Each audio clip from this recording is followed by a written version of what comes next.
As Brandy once sang, almost doesn't count.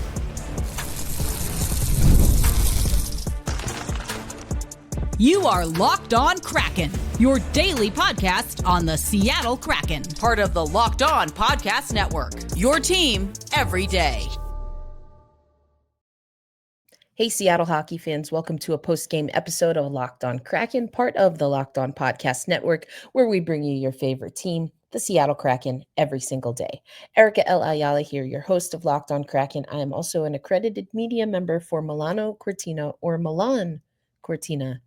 More on that later, which is, of course, the Winter Olympics 2026, also a contributor over at CBS Sports. Want to let you know today's episode of Locked On Kraken brought to you by our friends over at FanDuel. We know that it is hockey season, of course, so we want you to download that FanDuel app now by visiting FanDuel.com, and you could win $300 in bonus bets if your first $5 bet wins. Almost doesn't count. Great Brandy song. Which, of course, if you are of my time, you should probably know. But that was the name of the game. I, of course, was listening to Al and Everett, and something that Everett said as this game went into overtime was that the Seattle Kraken in the third period went from down 3 goals to tied at 3 goals aside. So if you hear that, you're probably like, okay, this is a show of a gutsy performance. It's resilience, but we can't ignore that the start wasn't great. The Seattle Kraken have not yet figured out how to play a 60-minute game, and it was actually something that we heard from Al in the post game, that they have to find 60 minutes of hockey under this lane, or excuse me, he said the Seattle Kraken need to find their 60-minute game in the Lane Lambert style of Kraken hockey. And that is discipline, that is defense, and that is not what we saw early from this Seattle Kraken team. And again, they made that surge, they made that push. There are definitely things that we can take away from that, but almost doesn't count. I mean, it counts enough for an extra point, or it counts enough for the overtime point. And in that way, the Seattle Kraken are on another point streak here in their last 3 games. But this is a game that, given how they were able to surge back, you wonder if they could have done a little bit more. If we look at the post game or instant analysis, the shots on goal were 21 aside, but the goaltending not great, not considered a quality start for either team. Both goaltenders were sub 900 when it comes to save percentage. And I talked about this on my immediate reaction, which we posted on social media. But we'll get to Joey Daccord a little bit here. But once again, he cheated. He cheated. And that's become a little bit of an issue. I've talked about it before on the show. Is that a thing that he needs to focus on? Absolutely. Could it be indicative of maybe how the game was going, or a history of, again, this team not always being defensively sound? Maybe yes. Both things need to be fixed. If we look at some of the stats here, high danger chances, 4 for the Seattle Kraken, 6 for Montreal. Shot attempts, 28 for the Seattle Kraken, 34 for the Canadiens. The puck battle win. Now, this one was huge, and we're going to go to the youngster, Berkeley Catton, in a little bit when we talk about overtime. But puck battle, 31% for the Seattle Kraken, 69% for Montreal. The power play, not great. Not great. And again, we talked about not considered a quality start for either goaltender. But, of course, we're concerned with Joey Daccord. This was a good game for Brandon Montour, and that was one of the good things here. It was good to see him get back in the game. He was blocking shots. He had 3 points overall, 2 goals and an assist, and willed this team quite literally willed this team with his effort to overtime. But it 44 seconds of overtime and it was done. Um, you like that again. Monty had a good game. You like that Shaner had a good game, but this team took way too long to wake up. And that's going to be something that they have to fix. But let's hear from Brandon Montour, who again really should have been the star of this game. Unfortunately for the Kraken, Cole Caulfield's his 2 goals and 1 assist were more meaningful and significant because his team gets the win.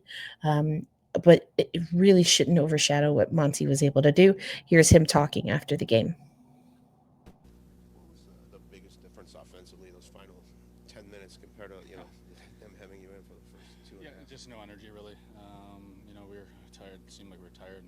They're a fast young team. They maintain most of the possession time, but it's tough 3-0. But you get a point. You see the confidence. You kind of see how we were in the last 10 there, and nice to get a point. But we'd like to obviously create a little bit more throughout the game. What did you kind of see on your couple shot chances there? What were you looking goals? for? Yeah. Just getting the shot. I don't even know at that time. We might have had 12 shots on net, 11 shots on net.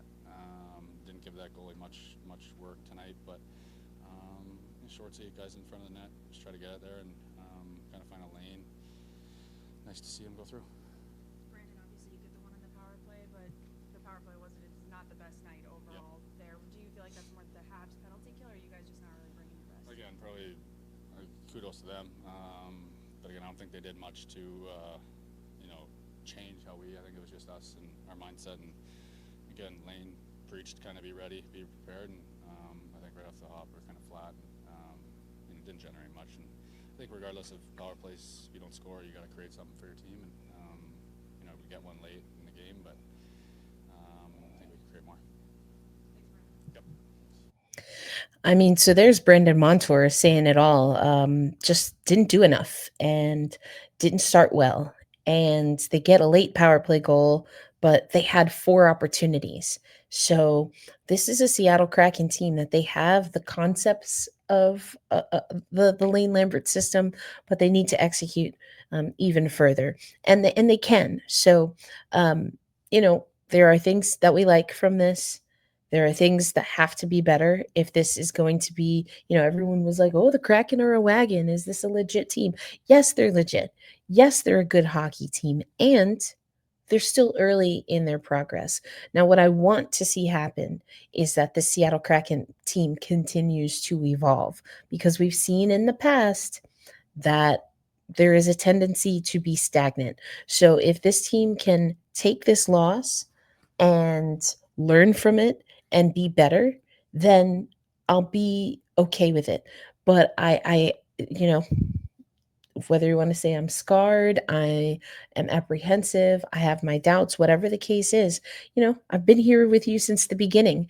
And we've seen times where the Kraken were saying all of the right things. They were talking about the positives, but also the areas for improvement that were necessary, and they didn't execute. So that's what I need to see. As much as I do think they could have executed in game better, what will be telling, as this is the 10-game mark, is how this team is able to approach not just Montreal, but games and situations like this in the future. Because ultimately, we've heard it time and time again, this is a team that's going to have to win close games. And they get to overtime, they surge back after being in a 3-0 hole or down 3 goals. And so you like that. But they also know that it didn't have to be that way. And so are they able to make the changes? Of course they're able to, but now they got to do it. So we're going to talk a little bit more. Montour had a great game. I want you to hear a little bit also from Shane Wright, who was able to get a goal late in the game to give the Kraken a chance. And, then what needs to happen from here? What happens with this team? How do we know that, again, this team is legit and that they're ready to do the work? Because it's going to be work, but that they're ready and willing to do the work that it takes to be a serious hockey team. We'll get into that coming up on Locked On Kraken. Today's episode of Locked On Kraken brought to you by Monarch Money. Let's be honest, most of us can't even name all our financial accounts, let alone what they're worth. Between 401ks, savings, and investments, it's easy to lose track, and that can mean leaving money on the table. That's why you should use Monarch Money. I certainly use it because I love that it's an all-in-one personal finance tool that brings your entire financial life together in one clean, easy-to-use interface on your laptop or your cell phone. Now, you can use it for all of your accounts. I personally use it to keep track of my business accounting. And I love it because the dashboards are extremely intuitive. They're easy for me to understand. The categorization does what I need to do as far as tracking specific expenses for my business.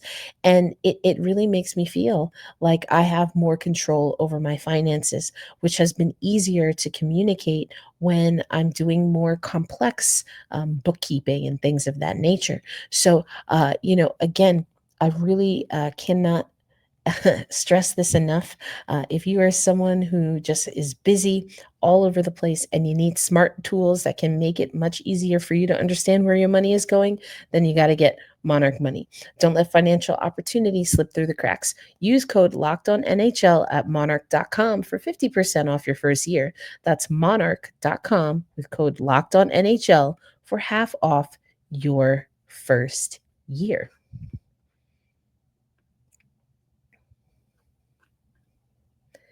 Hey, thanks as always for making Locked On Kraken a part of your daily destination. Erica L. Ayala here, and this is a post-game episode of Locked On Kraken. The Seattle Kraken fall 4-3 in overtime to the Montreal Canadiens. Unfortunately, we're familiar with falling in overtime to the Canadiens and becoming a little bit of a trend here. But can this Seattle Kraken team buck the trend? Of course they can, but they just got to clean up some things.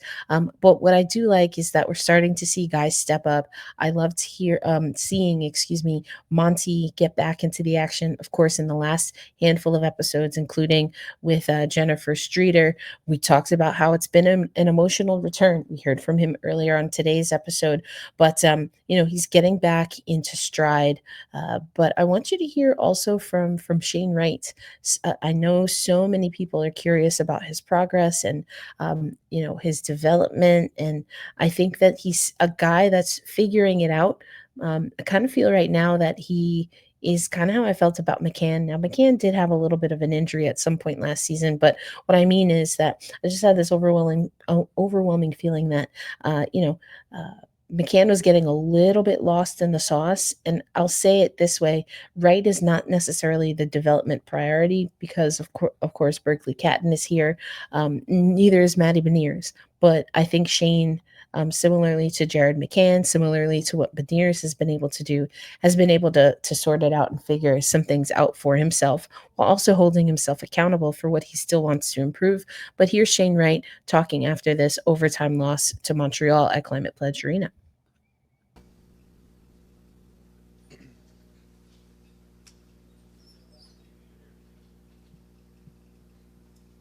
Shane, what was largely the difference? The final 11 minutes of the game, was it getting the guys to the net for those shots? What helped change things? I think we were just battling. We were working. I think obviously not a great first 2.5 periods there, but we gave ourselves a chance. Obviously, really proud of the guys and how we came back there and we got a harder point there and good way to good fight by everyone there. Was it a matter of you guys finding another gear, or were they doing something on their end to restrict what you guys were doing? I think we were just off tonight. I think just weren't making plays, weren't handling pucks well, and just weren't creating much offensively. And then kind of got desperate there in the last 10 minutes, and just kept pushing, keep grinding away, and able to tie it up there. Real team. How much did Yanni kind of jump and dock there after he knocks Myers from the boards? Maybe kind of help fire things up there for you guys a little bit too. Yeah, for sure. I think it's teammates standing up for another teammate, and all 5 guys were in there, and I think that definitely gave us a little spark for sure, and it's nice to see guys stick up for each other like that. Where do you feel like your power play was able to improve and get that goal after the way things started off? Yeah, I think just kept it simple. Schwartzy made a good entry play, and move the killer around a bit up top and just pucks to the net, bodies at the net, and a lot of the time that's how a lot of those power play goals are going to go in, and that was a big one for sure. Brandon still hasn't had that much time with you this year because of the injury in training camp and being away for a little bit. To see him playing this well, kind of given all that, what do you kind of make of that? Yeah, I mean it's pretty amazing to see what he's been through the last couple weeks here to even just be here, let alone playing as well as he is and performing level he's he always performs at day in day out is really special, and he's been great for us for sure. Thank you, Shane. So that's Shane Wright speaking after the game. Similarly to what we heard from Brandon Montour, I think Shane took a more positive approach to it. I think both of them are absolutely right. So whichever way you want to take it, I know I've talked about. I'm not necessarily your Pollyanna kind of podcast host here, so I'm always going to talk about what improvements can be made. But I think what we saw in this game and what Shane identified is that there was a little bit more giddy up. There was a little bit more energy when it came to what the Seattle Kraken were able to offer in that third period. He talked about playing desperate, and that's exactly what this team is going to need to do in games where it is a close game. That being said, it doesn't always have to be such a close game, and that's where this team has to be able to improve. We're going to close out the show, thinking about, again, what's coming down the pike. The Seattle Kraken are going to continue at home, and they'll have a little bit of a break before they unveil those menacing third jerseys on Saturday. But we'll get into that as we continue on here with Locked On Kraken. This episode of Locked On Kraken brought to you by FanDuel. The NBA, NHL, NFL are all back, and there's no place better to get into the action than FanDuel, the official sports betting partner of the NBA. Even if you miss the start of a game or want to ride the hot hand, FanDuel has live bets on everything from who will score next to the fourth quarter comebacks. Plus, you can even combine your live bets into a same-game parlay for a shot at a bigger payout. It keeps every game exciting, especially when your team's making that late push. We just saw that. Right now, FanDuel is giving new customers $300 in bonus bets when your first $5 bet wins. So head to FanDuel.com to sign up and play your game with FanDuel, the official sports betting partner of the NBA. All right, Seattle hockey fans, post-game episode here. I'm at the Team USA Summit, super excited to talk about that later in the week. Want to, though, talk about this game against Montreal. Saw a lot of good things here from the Seattle Kraken team. Need to see more good things if this team wants to be legit. But let's talk about some good things that we are seeing. The Seattle Kraken still in good position in the division. The Vegas Golden Knights lead with 15 points, but the Seattle Kraken have 13. Now, because they only got the 1 point, you do have LA catching up. They also have 13 points, but the Seattle Kraken are at a .650 win percentage, which I will absolutely take, especially knowing how things went last season. But they got to be careful to be able to keep in that catchment area. So although this is a loss, getting the overtime point and knowing that they've been able to do that a few times this season already and hang in games, that's the good part. The other side of it is, are there times where if this team is the best version or even just a little bit better of a version of itself, could they have maybe won those games outright and then they'd have a few more points? That's the question. We're at 10 games. I'm not too concerned about it, but we need to see an improvement if this is going to be a team that's going to continue to compete. Then you have, after LA, Edmonton, Anaheim. Vancouver's struggling right now. They are not a 500 hockey team. San Jose and Calgary in the basement of the Pacific Division right now. So the Seattle Kraken have put themselves in a good position early on. All the more reason why some of the things that we're talking about here, they just have to refine. Starting on time, having that energy. You heard that there was a little skirmish. Yanni Newman sticking up for his teammate. Lane Lambert loves that stuff. He encourages it. And I think in very specific situations, that's exactly what you need to see from this team. So there is definitely some grit and sandpaper. I think that's even how the Seattle Kraken are able to, again, play in these overtime games. But now you've got to start using the sandpaper, not just to be rough and abrasive, but you use sandpaper also to smooth things out. Okay, you see what I did there? There you go. But enough about carpentry. Is that what that would be? Woodwork? I don't know. Um, the Seattle Kraken are a team that's still in progress. And that's what's exciting about this. I think also a conversation that we're going to have about the Seattle Kraken team is, what happens when we start getting guys healthy again? I mentioned Berkeley Catton in my short video that we posted on social media. We've seen a lot of great things from Berkeley Catton. There's still a lot of improvements. His decision making, or even his ability to be strong on the puck in 50-50 situations, that's an area of improvement. And he's going to, because of what he can do offensively, I think he's trusted and relied upon to be in key situations like that overtime. Where he has to improve, and honestly where the Kraken have to improve, is making sure that you win those 50-50 puck battles more than you lose them. And that was something that was not happening against Montreal. And when we've seen the less sharp version of the Seattle Kraken this season, let alone the last 4 seasons, that's the difference.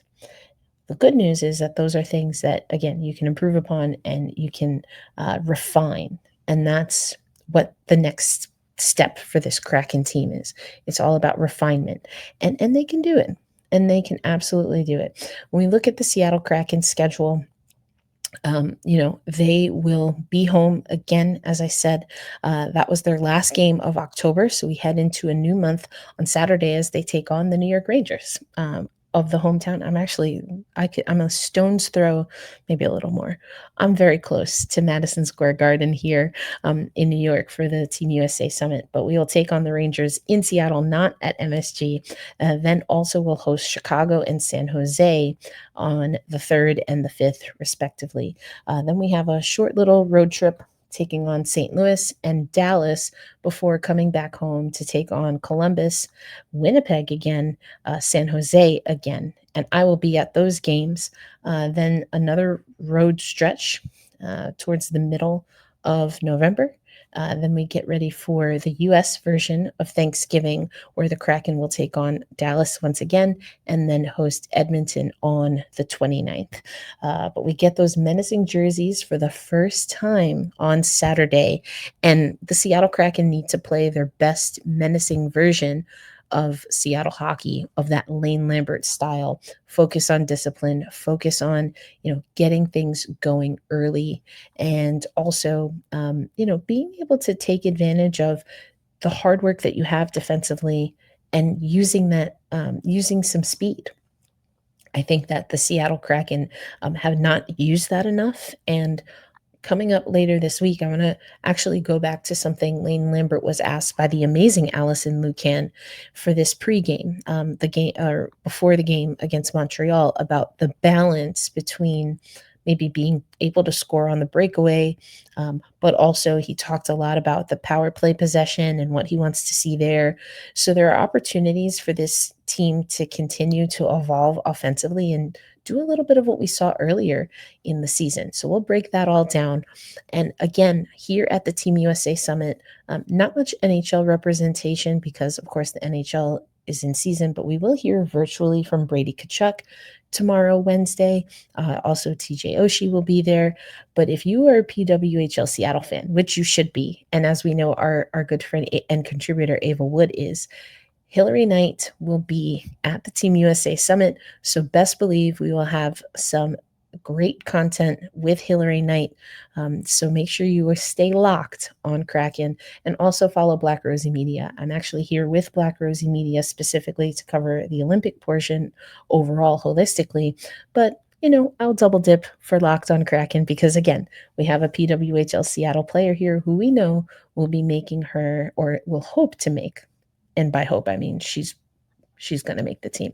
Hillary Knight, I'd be surprised, let's just say, if she doesn't make the team.